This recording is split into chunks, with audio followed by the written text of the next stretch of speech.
Fate that these three novels effectively tell the story of Burma's recent history.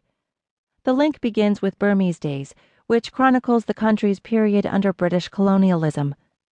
Not long after Burma became independent from Britain in 1948, a military dictator sealed off the country from the outside world, launched the Burmese way to socialism, and turned Burma into one of the poorest countries in Asia.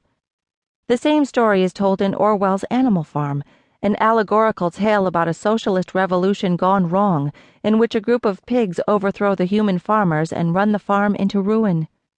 Finally, in 1984, Orwell's description of a horrifying and soulless dystopia paints a chillingly accurate picture of Burma today, a country ruled by one of the world's most brutal and tenacious dictatorships.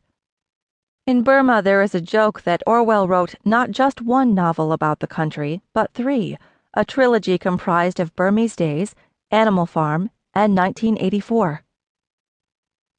As I walked down a busy street in Mandalay on my first visit to Burma in 1995, a Burmese man strode purposefully towards me twirling a black umbrella.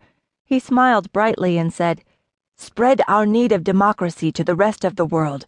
The people are so tired." Then he turned around and walked briskly away. And that was it. One of the few fleeting glimpses I had that all is not as it seems in Burma.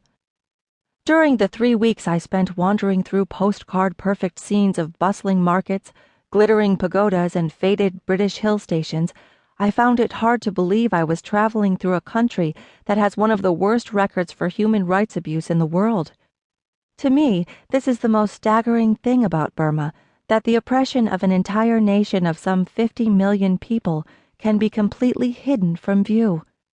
A vast network of military intelligence spies and their informers ensures that no one can do or say anything that might threaten the regime. The Burmese media, books, magazines, movies, and music are controlled by a strict censorship board, and government propaganda is churned out not only through newspapers and television, but also in schools and universities.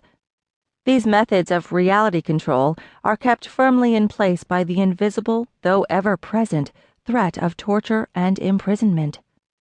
For an outsider like myself, unable to see beyond the facade the generals have created, it was impossible to imagine the daily fear and precariousness of living in such a state. It was during my efforts to understand this aspect of Burmese life that I became fascinated by Orwell.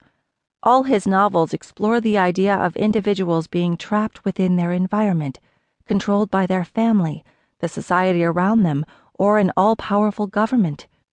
In 1984, he conjured up the ultimate vision of oppression, even giving us the language with which to describe it: Big Brother, Room 101, Newspeak. As I reread Orwell's novels, books I had not read since my school days, I became curious about his personal connection with Burma. What was it that had made him trade his career in the colonies for that of a writer? And why, after nearly a quarter of a century away from Burma, did he look to the country for inspiration while he lay on his deathbed? I began to imagine that Orwell had seen something in Burma, had had some thread of an idea that had worked its way into all his writing. I looked through the various biographies that have been written about Orwell, but their authors seemed to underplay the significance of Burma, and as far as I could gather, none of them had ever conducted any research in the places where Orwell spent 5 life-changing years. The towns and cities where Orwell was posted span the geographical heart of the country, and, in a sense, it is still possible to experience Burma as Orwell knew it. Almost half a century of military dictatorship has given it the air of a country frozen in time. But a journey through Orwell's Burma would lead through an even eerier and much more terrifying landscape, that of a real-life 1984, where Orwell's nightmare visions are being played out with a grueling certainty. Foreign writers and journalists are denied entry to Burma.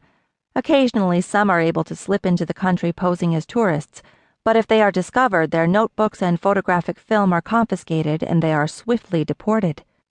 For the Burmese people they interview, the repercussions are infinitely greater. Under the country's 1950 Emergency Provisions Act, providing foreigners with information that the regime considers inimical is punishable with a 7-year prison sentence.